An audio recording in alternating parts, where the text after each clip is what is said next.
안녕하십니까. 저는 아주 평범한 남자입니다. 그런데 평범한 저에게 참 특별한 사람들이 와주었습니다.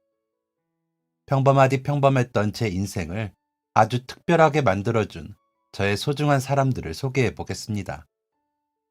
앞서 말씀드렸던 것처럼 저는 정말 평범한 인생을 살았습니다. 외모도 그럭저럭이었고, 공부도 딱 평균 정도 했고, 보통의 가정 환경에서 부모님과 누나 한 명과 살았습니다. 누구는 평범한 게 가장 힘들다고 하잖아요. 그만큼 평범하기가 쉽지 않다면서요. 그런데 저는 어릴 때부터 특별히 잘난 것도 못한 것도 없는 평범한 제가 마음에 들지는 않았습니다. 초등학생 때는 평범한 이름이 싫었습니다. 학교에 다니다 보니까 성이 특이한 친구도 있고 이름이 특이한 친구도 있더라고요. 그런데 제 이름이 영수입니다. 그것도 김영수요. 제가 어렸을 때 영수라는 이름이 진짜 흔했습니다. 같은 초등학교에만 제가 알기로는 전학년 통틀어 10명 정도 있었던 걸로 기억합니다. 3학년 때는 같은 반에 박영수가 있었거든요. 선생님께서 영수야 하시면 항상 그 친구랑 저랑 둘 다 대답을 했습니다. 그때부터 내 이름도 좀 특이했으면 아니면 성이라도 특이했으면 했죠. 초등학교 고학년쯤 되니까 성격이 잘난 애들이 부러웠습니다. 왜 반에 꼭 있는 인기 많은 애들 있잖아요. 성격도 서글서글하니 좋고 목소리도 크고 항상 자신감 넘치는 태도의 애들이요. 게다가 그런 애들은 여자 남자 가릴 것 없이 외모까지 출중합니다. 언제나 친구들한테 둘러싸여서 재밌게 놀고 대화를 나누는 모습을 선망하게 되었죠. 나도 저 애처럼 남들을 웃길 수 있는 재주가 있거나 체육을 아주 잘하거나 공부를 잘해서 잘 알려주거나 목소리가 크다면 얼마나 좋을까 하고 생각을 많이 했습니다. 하지만 딱히 달라지는 건 없었습니다. 성격이라는 게 한순간에 바뀌는 게 아니잖아요. 그냥 그런 애들과 나는 다르다고 생각하고 살았던 것 같습니다. 그렇게 별다른 변화 없이 중학교를 올라갔고 제 인생은 여전히 평범했습니다. 중학교 올라가니까 잘 사는 애, 못 사는 애로 노는 애들이 나뉘기도 하더라고요. 저는 그냥 보통의 애들과 어울렸습니다. 집 근처의 학교에 가서 별일 없는 하루를 보내고 평범한 집에 들어갔죠. 고등학생 때도 특별한 일 하나 없이 똑같았습니다. 이날이 저날인지, 저날이 이날인지 모를 만큼 다 비슷한 하루들이었습니다. 그러다가 제 인생이 특별해지기 시작했던 게 고등학교 3학년 때였습니다. 제가 성적이 딱 평균이었어서 대학교에 안 가려고 했거든요. 그냥 누나처럼 공장 들어가서 일하려고 했습니다. 그런데 부모님들께서 조금 욕심이 나셨나 봅니다. 어느 날 아버지가 이런 말씀을 하시더라고요. 영수야, 너네 누나 영희가 공부를 참 잘했는데 왜 대학에 안 가고 공장 들어갔는지 아냐? 모르겠는데요, 아버지. 다 너 때문에 그런 거야. 너 대학 가라고 누나가 포기하고 안 간 거다. 저요? 저는 공부도 못하는데. 사실 누나의 마음을 조금은 알고 있었습니다.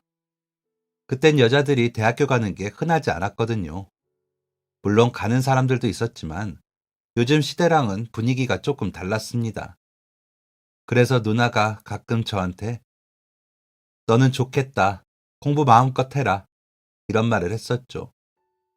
그래서 어머니가 갑자기 저 고등학교 3학년 때 과외를 시켜주셨습니다. 어머니의 지인 딸이 일명 스카이 대학교를 갔다고 하더라고요. 그래서 어머니가 조르고 졸라서 그 누나를 제 과외 선생님으로 붙여준 거였습니다. 그리고 그 순간 제 인생은 아주 특별해지기 시작했습니다. 저보다 한 살 많은 그 누나는 정말 예뻤습니다. 정말 제가 세상에 태어나서 본 여자 중에 가장 예뻤습니다. 제가 초등학교, 중학교, 고등학교를 다 공학을 나왔거든요. 게다가 서울에 있던 학교들이라 학생 수도 엄청 많았습니다. 그래서 여학생들을 그렇게나 많이 봤는데 학교에서 예쁘다는 애들은 비교도 안 될 정도로 진짜 예뻤습니다. 영수야, 이해되니? 어떻게 목소리까지 예쁜 건지 공부에 하나도 집중이 안 되더라고요. 19 인생의 첫사랑이 시작되어 버렸습니다. 과외 초반에는 수업 시간 내내 집중도 못하고 심장만 벌렁거렸습니다. 그러다가 2달쯤 지나니까 누나한테 잘 보이고 싶은 욕심이 생기더라고요. 누나가 다니는 대학교에는 공부 잘하는 형들이 수두룩할 테니 맨날 그런 사람만 볼 거 아니에요. 그럼 당연히 내가 비교가 되겠다 싶었습니다. 그래서 그때부터는 공부를 정말 죽어라 했습니다. 맨날 1분 1초마다 누나 생각이 나니까 그냥 누나 생각날 때마다 공부를 했습니다. 뭔지 몰라도 그냥 외웠고 이해 못해도 그냥 무작정 연필부터 잡았습니다. 그러니까 진짜 기적이 생기더라고요. 여름방학 하기 전 시험에서 제가 전교 19등을 한 겁니다. 제가 그 전 시험에서 반에서 20등이었거든요. 딱 중간이었습니다. 그런 제가 전교 19등이라니요. 더 이상 평범하지 않은 제가 되던 순간이었습니다. 순식간에 치솟은 제 성적에 친구들도 선생님도 가족들도 제가 좋아하는 누나도 놀란 순간이었습니다. 그 다음부터는 말할 것도 없었죠. 저의 첫사랑 누나가 엄청 칭찬을 해주었고 날개라도 단 듯이 저는 훨훨 날아 더 좋은 성적을 냈습니다. 누나가 있는 학교는 안 되겠지만 서울을 벗어나진 말자고 생각하고 진짜 열심히 했습니다. 그리고 그 끝내 저는 정말 서울에 있는 꽤 괜찮은 4년제 대학교에 갈 수 있었습니다. 부모님은 무슨 경사라도 난 듯이 방방곡곡 자랑을 하고 다니셨고 친누나도 잘했다며 큰 금액의 용돈을 주기도 했습니다. 그리고 제 첫사랑 누나도 놀라기는 마찬가지였죠. 영수야, 너무 축하해. 정말 대견하다. 나도 네 덕분에 정말 많이 공부가 되었어. 대학교 가서도 공부 열심히 하고 기회 되면 또 보자. 누나는 제 과외를 그만두며 저와의 인연도 끝내려고 하는 것 같았습니다. 하지만 어림도 없죠. 저는 그날만을 손꼽아서 기다렸는걸요. 대학교 합격하고 누나한테 고백하는 순간이요. 누나, 사실 저 누나 좋아해요. 처음 본 그 순간부터 좋아했어요. 제, 제 여자친구가 되어주세요. 고등학교 막 졸업한 2월에 눈 오는 날, 저는 누나 집 근처 놀이터에서 누나한테 고백을 했습니다. 누나는 조금 놀란 듯 하더니 갑자기 웃더라고요. 영수야, 고마워. 그런데 대학교 가면 더 예쁘고 멋진 여자들이 많이 있을 거야. 네 마음 잘 받을게. 고맙고 잘 지내. 저 솔직히 누나가 제 마음을 받아줄 줄 알았거든요. 누나의 거절을 듣는 순간 제 심장은 더 땅끝으로 쿵 하고 떨어져 버렸습니다. 좌절을 했지만 한 번의 좌절로 포기할 제가 아니었습니다.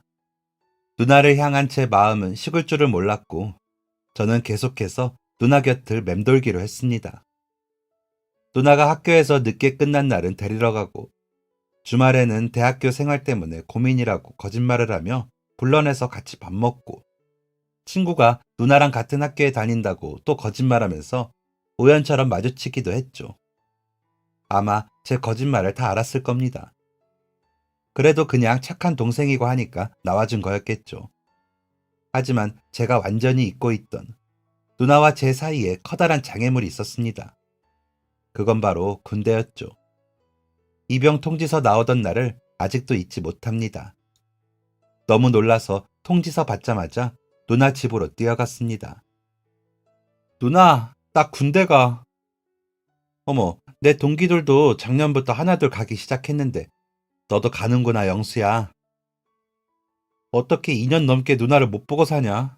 아, 휴가 나오잖아. 그럼 나 휴가 나오면 만나줄 거야? 너 하는 거 봐서 시간 되면. 아싸, 누나, 나 진짜로 멋있어져서 올게. 휴가 때 연락할게, 진짜로. 그래, 그래라.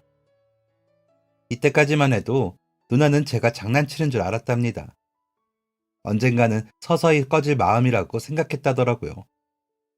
하지만 제 마음은 꺼질 줄 모르고 활활 타오르기만 했습니다. 군대 가서도 누나랑 편지를 주고받았고, 전화통화도 했고, 휴가 나가서 만나기도 했습니다. 누나도 그때부터 제 진심을 조금씩 알아주는 것 같더라고요. 그렇게 길기만 했던 2년이라는 시간이 흘렀고, 저는 드디어 군대에서 나오게 되었습니다. 그리고 전역하던 날에도 누나를 만나게 되었고, 그날은 제가 처음 고백했던 것처럼 눈이 펑펑 내리던 2월이었습니다. 그리고 그날의 누나의 행동이나 말투, 나를 대하는 태도가 조금 달라졌다고 느껴지더라고요.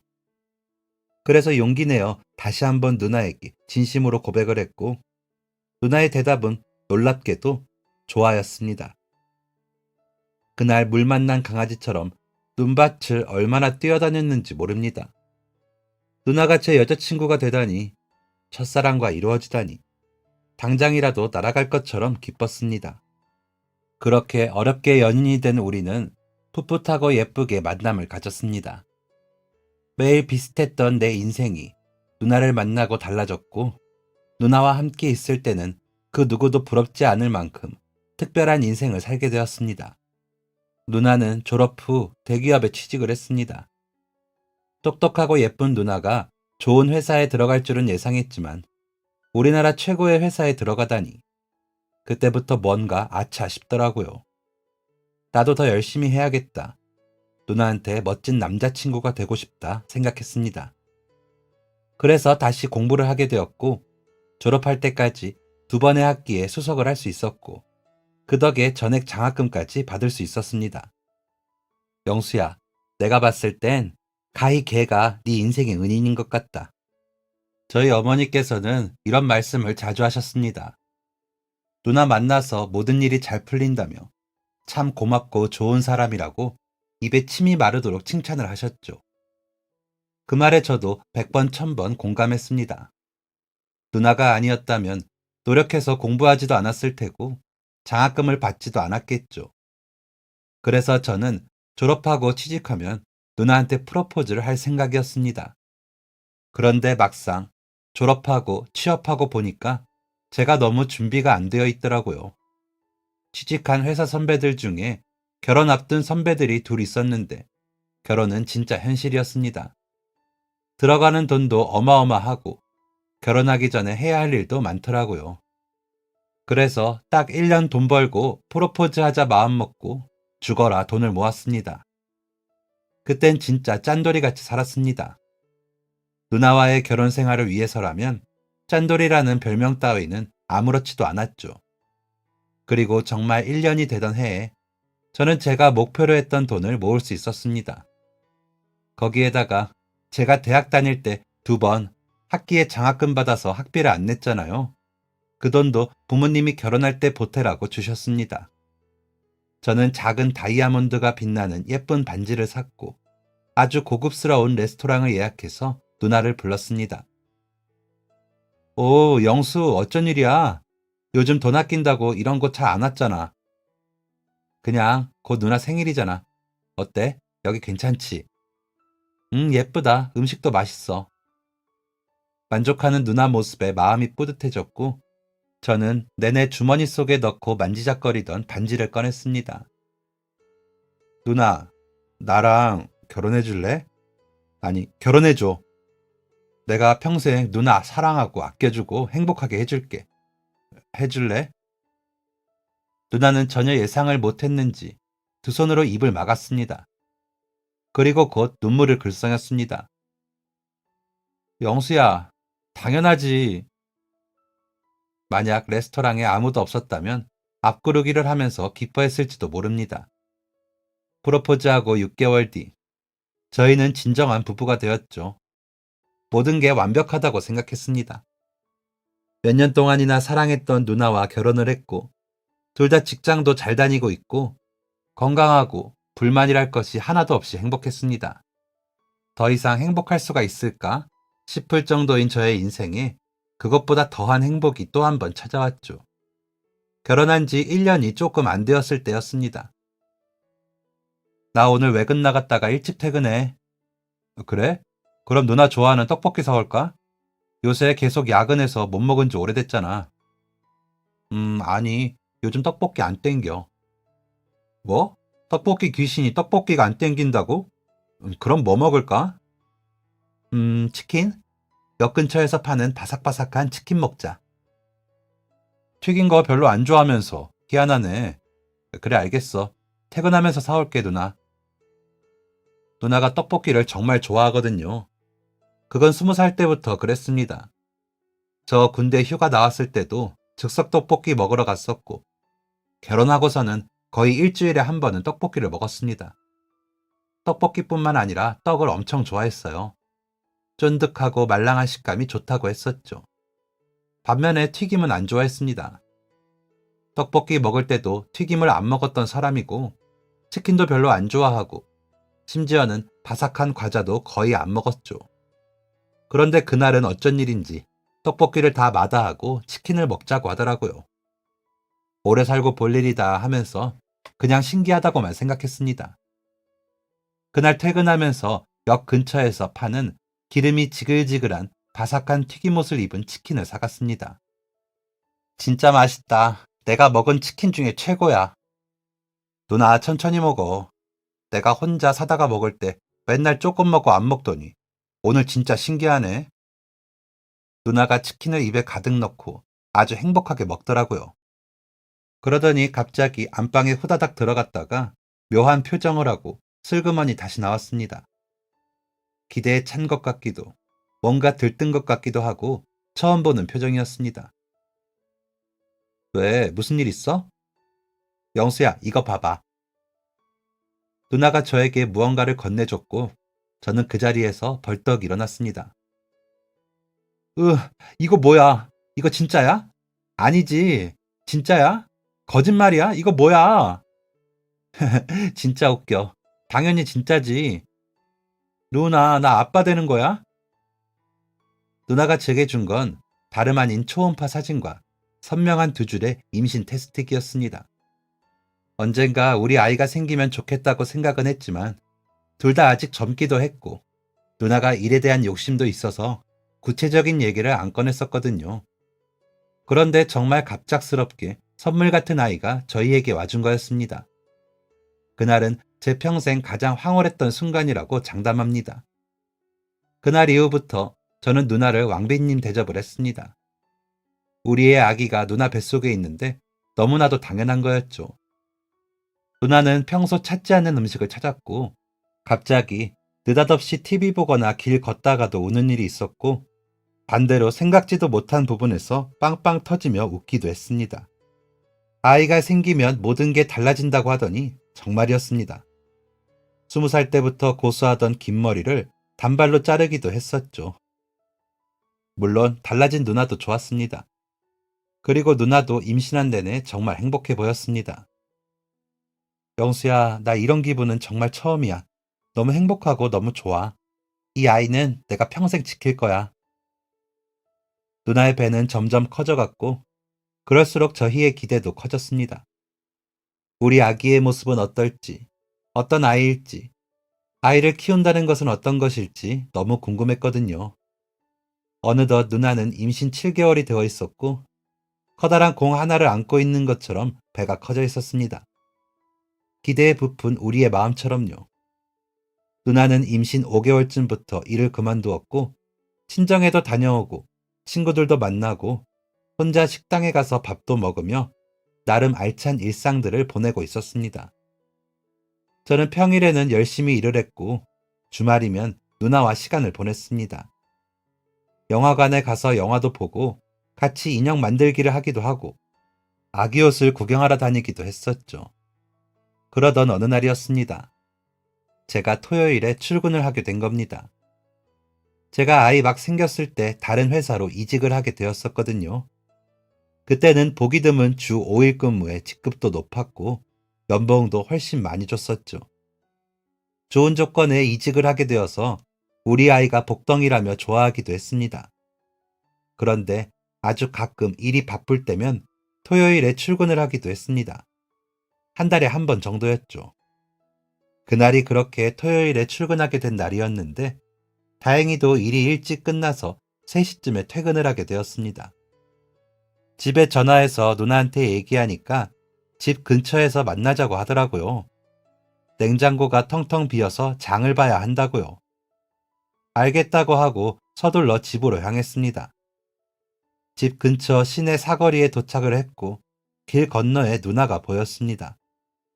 누나가 손을 번쩍 들어서 크게 손을 흔들더라고요. 배가 불룩 나와서 뒤뚱거리며 걸어오는 게 펭귄 같아서 정말 귀여웠습니다. 저도 누나를 따라서 손을 흔들었고 곧 신호가 바뀌었습니다.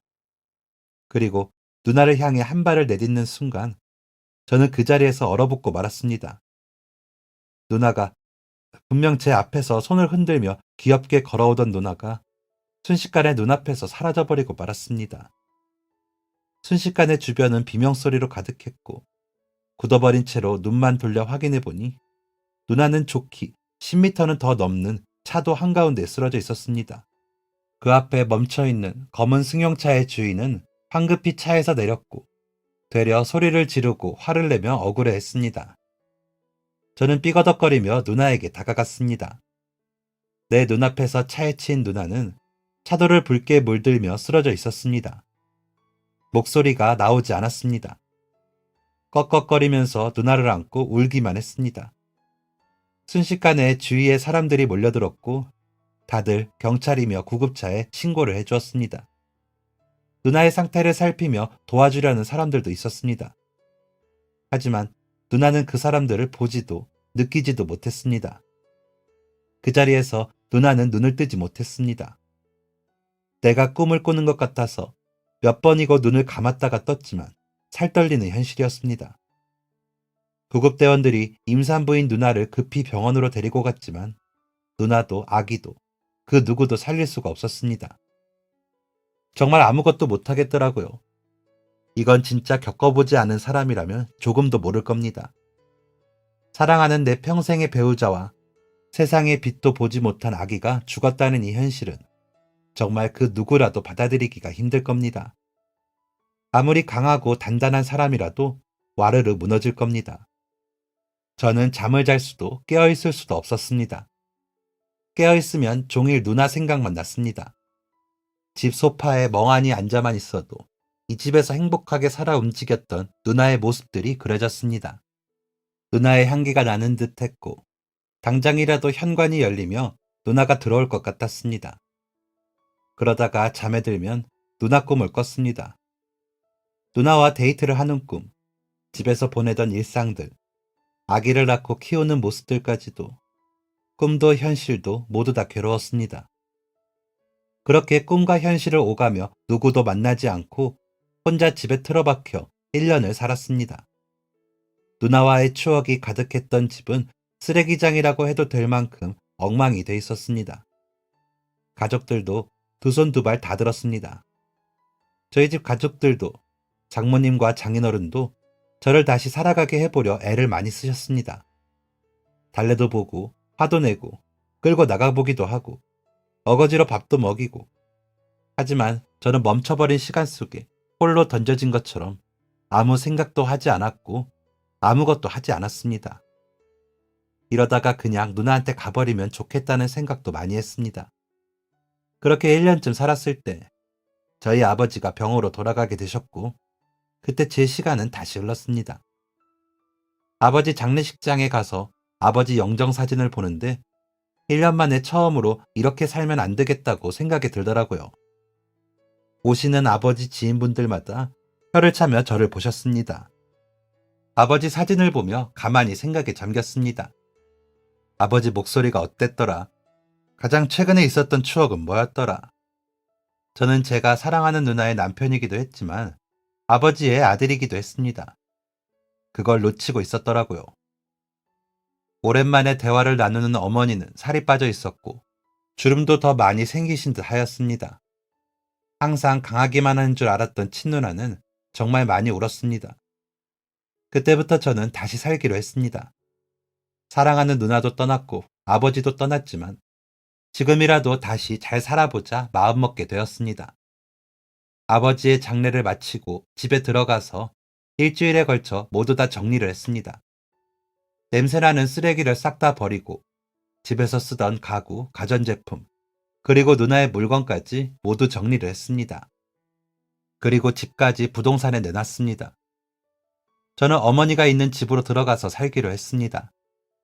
아버지의 빈자리를 제가 대신할 수는 없겠지만 누군가는 어머니 옆에 있어야겠다고 생각했거든요. 어머니의 집으로 들어가서 살며 저는 근처에 작은 카페를 열었습니다. 회사 다니던 제가 참 뜬금없는 선택이긴 했습니다. 그런데 제가 다시 살기로 마음먹고 뭘 하며 살면 좋을까 생각했는데 고민할 것도 없이 든 생각이 바로 카페였습니다. 신혼 초에 누나가 해주었던 샌드위치가 생각이 나더라고요. 투박한 양상추와 햄, 치즈, 누나만의 특별한 소스가 들어간 두툼한 샌드위치였습니다. 누나가 해준 샌드위치와 따뜻한 커피 한 잔을 먹으면 그렇게 마음이 편안하고 좋더라고요. 그래서 저는 샌드위치를 파는 카페를 하기로 했습니다. 그러면 제 마음이 편해질 것 같았거든요. 처음엔 고군분투를 많이 했습니다. 카페에서 한 번도 일을 해본 적 없는 제가 갑자기 카페 사장이 되기란 쉽지 않은 일이었죠. 계산을 잘못하기도 했었고, 커피 머신이 고장나서 하루 종일 커피를 못 판 날도 있었고, 샌드위치를 못생기게 싸기도 했습니다. 그래도 계속 하다 보니까 나아지더라고요. 단골 손님도 생기고, 주변 가게 사장님들하고도 소통하게 되고요. 카페는 제가 일하는 곳이기도 했지만 아무 방해 없이 제가 온전히 누나를 그리워할 수 있는 곳이기도 했습니다. 수익 창출이 목적이 아닌 누나를 추억하는 장소였습니다. 그렇게 3년을 카페 운영을 했습니다. 3년쯤 운영을 하니까 모든 일이 제법 손에 익숙해졌습니다. 가게 문을 여는 것이 자연스러워졌고 비슷한 시간에 오는 단골 손님들과도 농담도 주고받을 수 있게 되었죠. 그런데 그쯤부터 제 가게에 자주 찾아오는 손님이 있었습니다. 평일에 3, 4일 정도 방문하는 손님이었습니다. 완전 단골이셨죠. 제 카페가 크지가 않거든요. 2인용 테이블이 4개 있고 창밖을 보며 혼자 앉을 수 있는 자리가 3개가 있었습니다. 그 손님은 항상 9시가 조금 넘어서 카페에 왔습니다. 30대 초반으로 보이는 그 여자는 항상 노트북과 책을 챙겨서 왔습니다. 그리고 혼자 앉는 자리에 자리를 잡고 오후 2시쯤까지 있었죠. 카페에 그런 분들이 많잖아요. 그런데 제가 그 여자분을 기억하게 된 건 바로 그 손님의 매너 때문이었습니다. 항상 커피 한 잔에 샌드위치를 하나 시켜서 자리를 잡았습니다. 그리고는 11시쯤에 다른 음료 한 잔을 더 시킵니다. 그리고 또 집에 갈 때 샌드위치 하나를 또 포장해서 가더라고요. 그런데 그게 정말 먹고 싶고 목이 말라서 주문하는 게 아니라 혹시나 카페에 민폐가 될까봐 시키는 것 같았습니다. 그때 한창 뉴스에도 나오고 그랬거든요. 카페에 커피 한 잔 시켜놓고 혼자서 2, 4인 테이블 차지해서 아침부터 밤까지 있는 손님들에 대해 말이 많았죠. 그래서 그분이 괜히 신경이 쓰여서 그렇게 주문을 하는 것 같았습니다. 저는 전혀 상관이 없었거든요.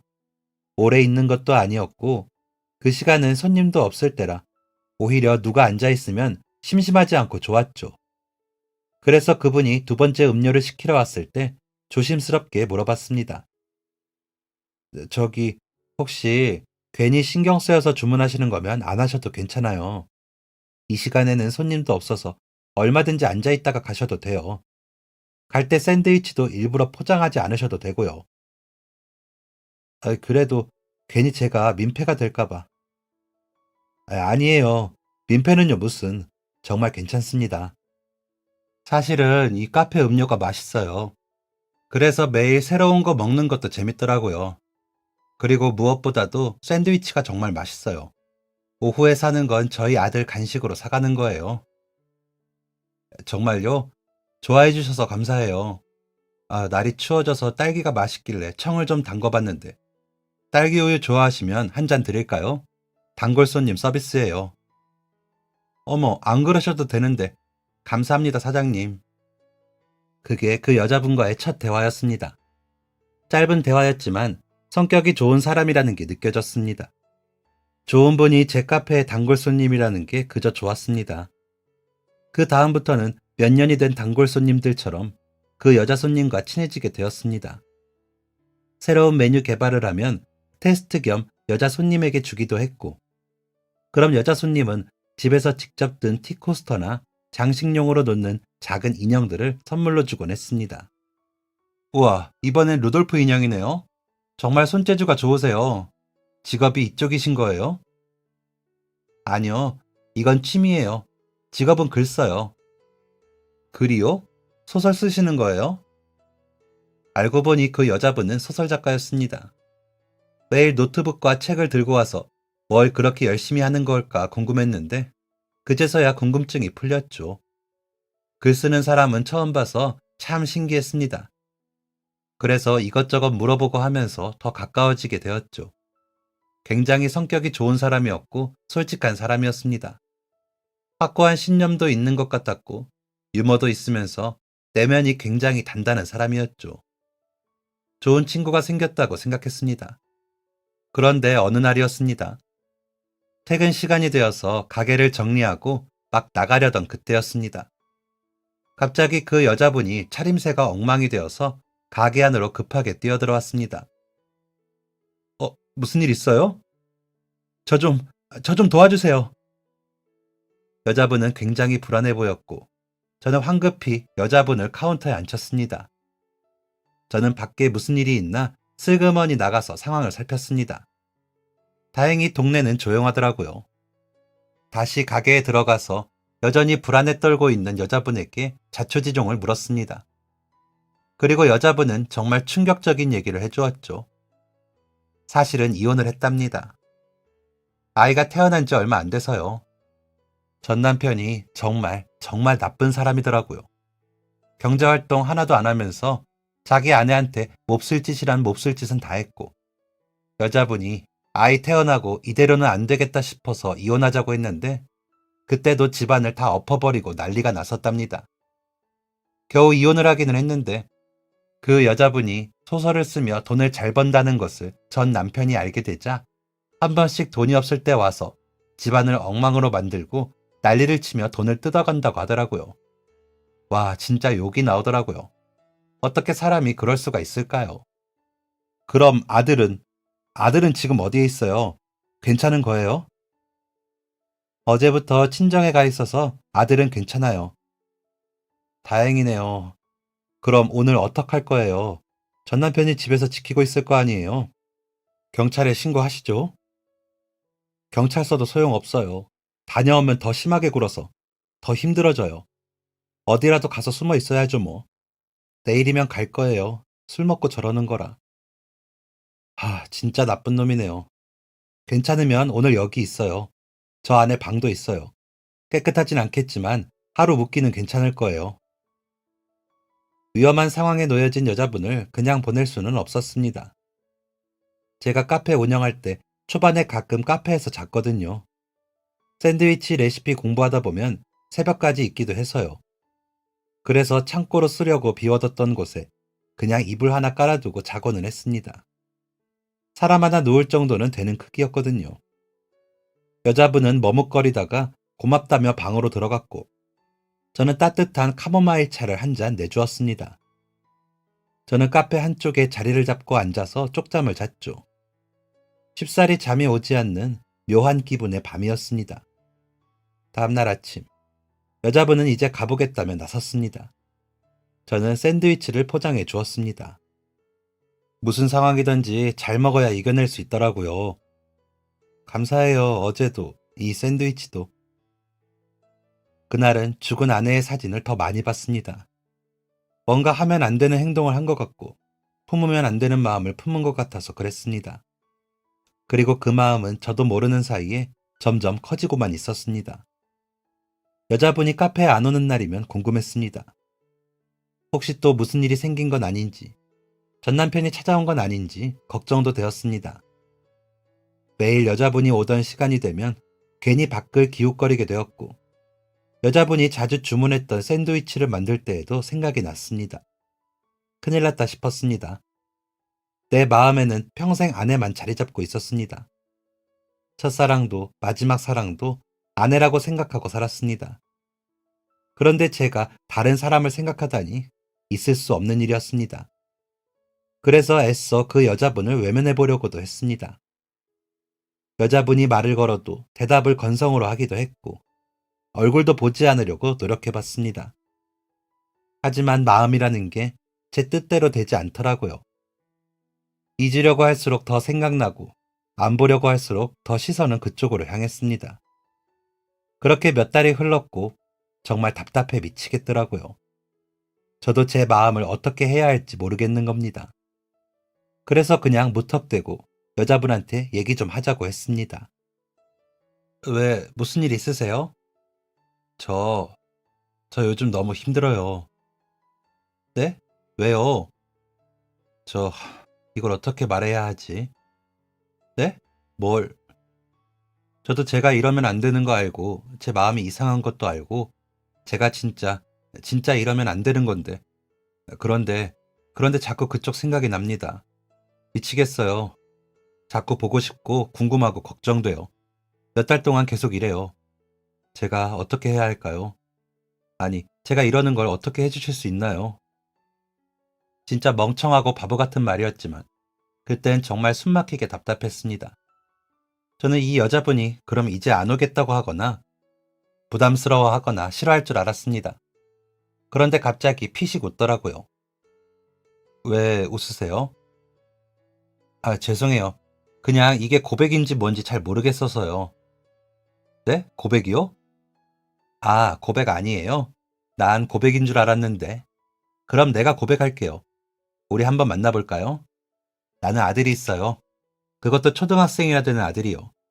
그게 그쪽한테 부담일 거라는 거 알아요.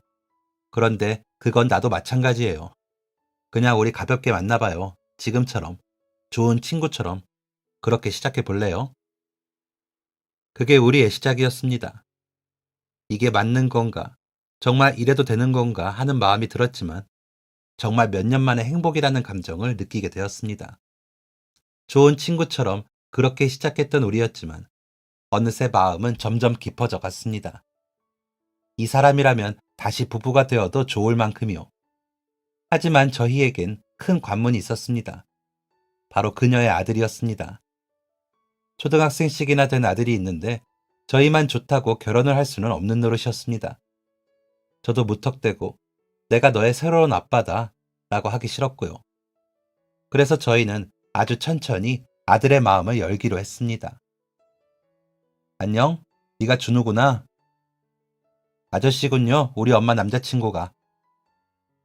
이게 그녀의 아들이 저를 보고 한 첫마디였습니다. 네모난 뿔테 안경을 쓴 똑부러지는 아이였습니다. 안경을 한번 치켜 올리더니 꼬마 탐정이라도 되는 것처럼 저를 요리조리 살피는 모습이 진짜 귀여웠습니다. 생김새만 똑부러지게 생긴 것이 아니었습니다. 저를 처음 만났을 때가 아이가 10살 막 되었을 때였는데 학급 반장도 하고 3학년 중에 공부도 제일 잘한다고 했습니다. 게다가 수학 영재 소리를 들을 만큼 똑똑한 아이였죠. 뛰어노는 것보다 책을 더 좋아하고 게임보다 공부가 더 좋다는 준우랑 어떻게 친해져야 하나 고민이 많았습니다. 애들이 좋아한다는 게임기도 사서 가져가 보고 야구선수 사인받은 공도 보여줘 보고 맛있는 간식으로 유혹도 해보았지만 소용없었습니다. 그러다가 준우가 마음을 열게 된 게 바로 보드게임이었습니다. 카페에서 손님들한테 빌려드리려고 옛날에 사두었던 보드게임 하나를 준우가 발견했더라고요. 그 외 길쭉한 네모 모양 나무를 쌓아서 하나씩 빼는 젠가였습니다. 저 이거 해보고 싶었어요. 한 번도 안 해봤어? 네, 엄마는 바쁘고 아빠는 없으니까요. 덤덤하게 말하는 그 말에 괜히 마음이 아팠습니다. 저는 어느 때보다 집중해서 젠가를 쌓았습니다. 준우가 정말 좋아하더라고요. 게임하는 내내 웃음꽃이 활짝 펴 있었습니다. 한번 마음을 열기 시작한 준우는 저와 순식간에 가까워졌습니다. 엄마 없이도 혼자 제 카페에 놀러 오기도 하고 숙제하다가 모르는 거 있으면 물어보기도 했습니다. 어느새 저도 자연스럽게 그녀의 집에 드나들게 되었죠. 그렇게 1년이라는 시간이 또 흘렀습니다.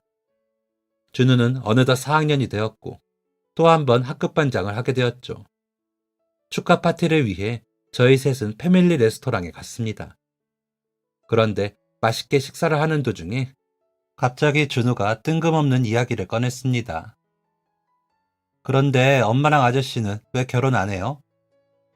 어?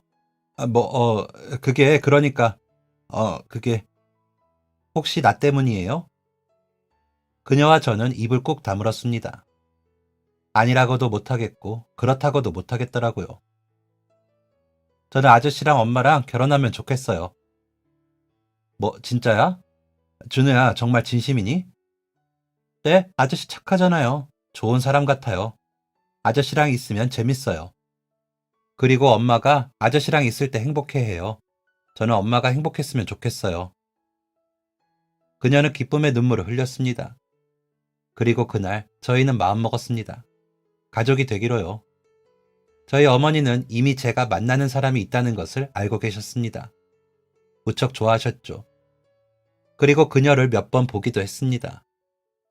좋은 사람인 것 같다고 말씀하셨습니다. 재혼을 한다면 무조건 찬성이라고도 하셨고요. 그녀는 어머니가 계셨는데 그녀가 어렸을 때부터 지병이 있으셨습니다. 심해지면 입원하시고 괜찮으면 퇴원하시고를 반복하셨습니다. 그러다가 저랑 만나는 중에 세상을 떠나게 되셨죠. 외동으로 자란 그녀는 부모님도 형제도 연락하는 친척도 하나 없다고 했습니다. 외로웠겠어요. 힘들었을 거고. 아니에요. 그래도 그거 덕분에 제가 작가가 된 거거든요. 책 속에서는 제가 등장인물을 몇 명이고 몇십 명이고 만들 수 있잖아요. 그게 좋더라고요. 비록 현실은 외로울지라도 이제 내가 외롭지 않게 해줄게요. 그녀는 결혼식 할 거 없이 그냥 살림만 합쳐서 사는 게 어떻겠냐고 했습니다. 그런데 저는 싫더라고요. 왜냐면 그녀가 결혼식을 해본 적이 없었거든요. 전 남편이랑도 결혼식 없이 그냥 혼인신고만 하고 살았었답니다. 그런 그녀에게 드레스라도 입혀주고 싶었습니다. 그리고 이 생각은 준우도 저와 같았습니다.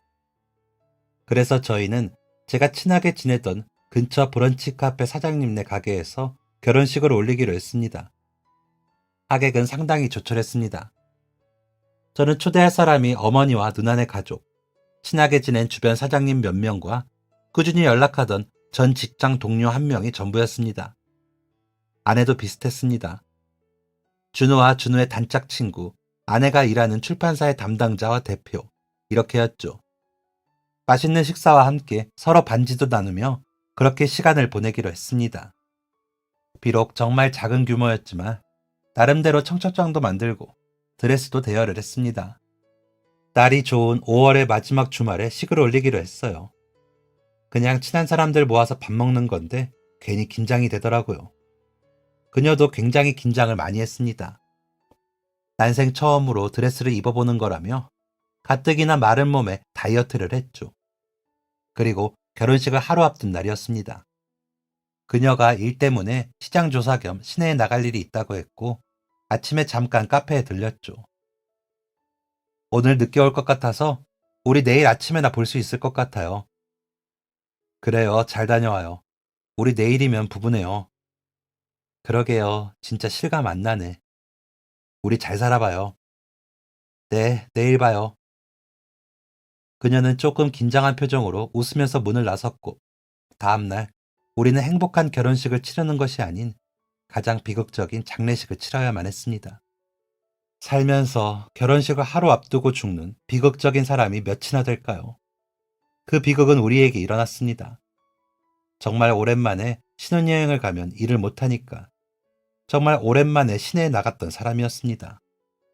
번화가에 가서 요즘 유행하는 패션이나 식당들에 대한 시장 조사가 필요하다고 나갔던 사람이 싸늘하게 돌아왔습니다. 차 5대의 추돌 사고가 크게 나면서 애꿎은 그녀가 피해를 입은 것이었습니다. 어떻게 이런 일이 있을 수 있는 건지 믿겨지지가 않았습니다. 사랑하는 여자를 2번이나 떠나보내는 비극적인 사람이 저 말고 또 있을까요? 다시 한번 살아갈 희망이 꺼져갔습니다. 그러던 중 장례식장 구석에서 흐느끼는 소리가 들렸습니다. 그녀의 아들 준우였습니다. 준우의 사정을 뻔히 아는 저는 준우를 외면할 수 없었습니다. 그녀와 결혼하기로 마음먹은 순간부터, 아니 그 훨씬 전부터 준우는 제 아들이었습니다. 저는 준우를 지키기로 했습니다. 그리고 준우를 위해서 살기로 했습니다. 아저씨랑 가자, 준우야.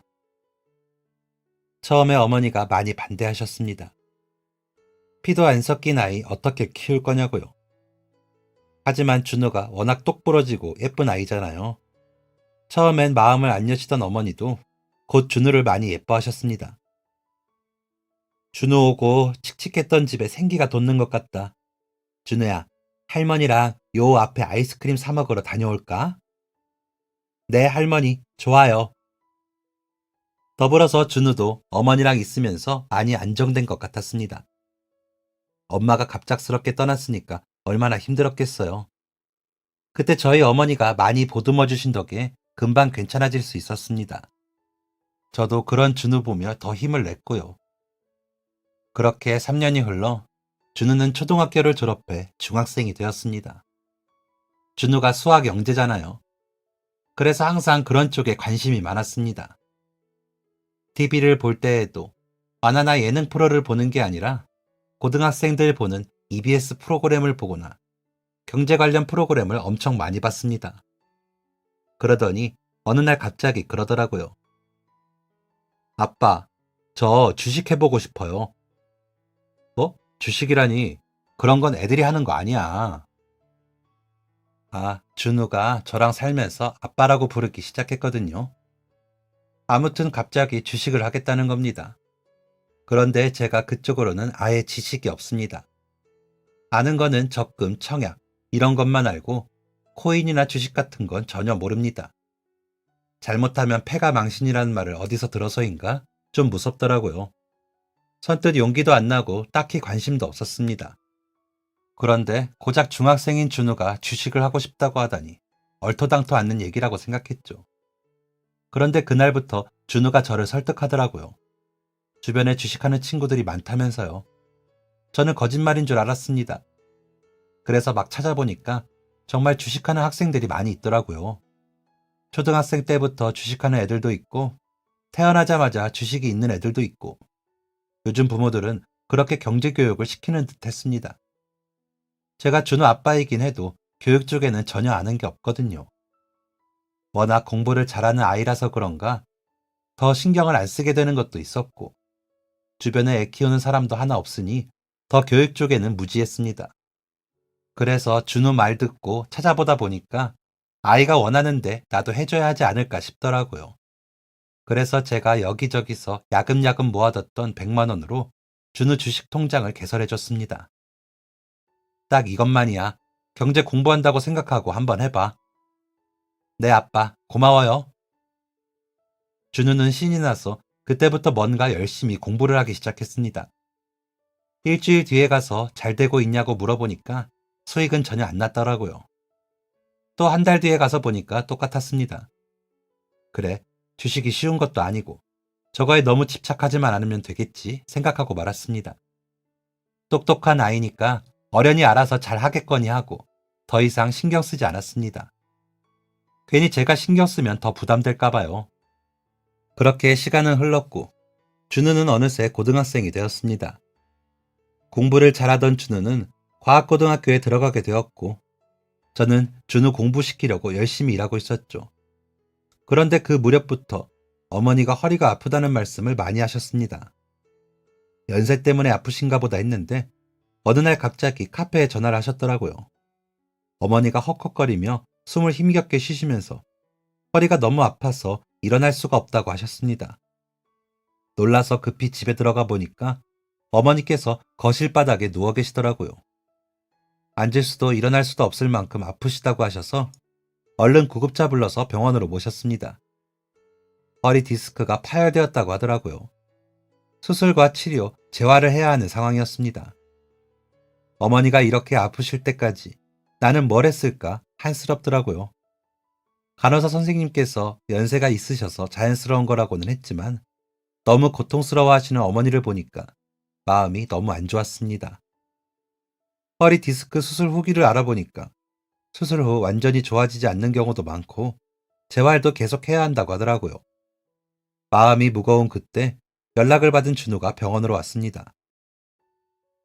아이고, 준우는 왜 불렀어? 공부해야 하는데.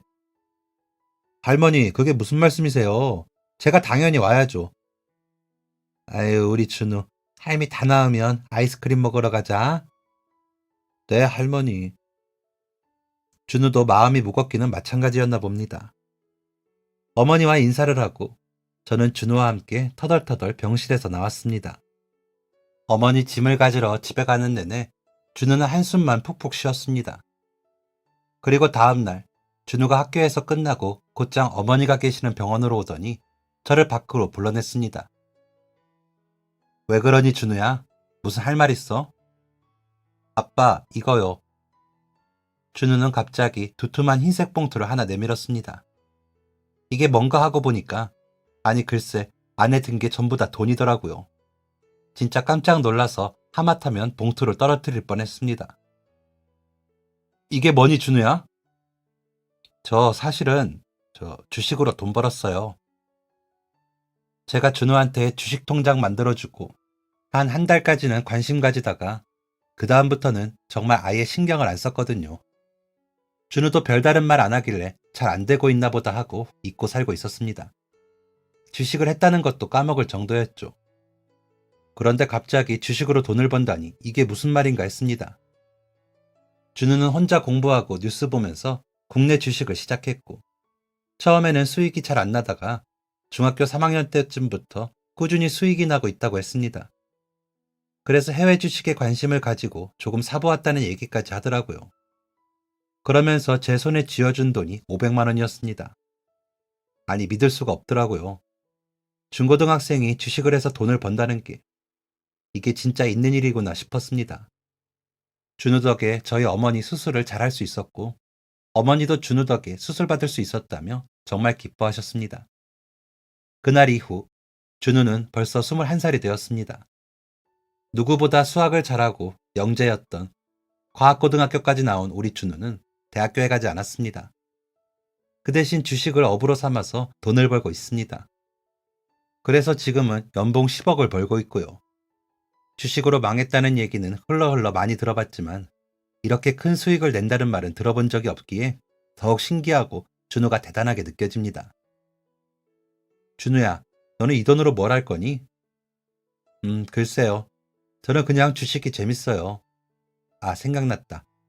아버지랑 할머니 평생 제가 모시고 사는 거요. 준우는 정말 욕심이 없는 아이입니다. 돈을 그렇게 벌면서 뭐 명품을 산다거나 차를 산다거나 그런 게 하나도 없습니다. 정말 주식이 좋고 재밌어서 하는 아이 같아요. 그러면서 요즘에는 저보고 노후 걱정하지 말라고 합니다. 지금까지 키워줬던 거 몇 배로 갚겠다면서요. 여전히 네모난 뿔테 안경을 쓰고 귀여운 웃음을 지으면서 말이죠. 많고 많은 인연 중에 어떻게 여기까지 흘러와서 준우라는 아이를 만났는지 모르겠습니다. 마치 그동안의 아픔은 준우를 만나기 위해서였던 것처럼 저는 참 행복합니다. 준우가 돈을 벌어서가 아닌 저를 생각해주는 그 마음에 정말 감사합니다. 준우가 저를 위해 살지 말고 자기 자신을 위해 자기 자신에게 더 투자하고 살면 좋겠네요. 저는 그런 준우를 바라보는 것만으로도 행복할 것 같습니다. 내 아들 준우야, 앞으로도 우리 많은 추억을 쌓자. 아빠가 너의 곁을 지켜줄게. 지금까지 사연 들어주셔서 감사합니다. 사연이 재밌으셨다면 구독과 좋아요를 눌러주세요. 감사합니다. 안녕히 계세요.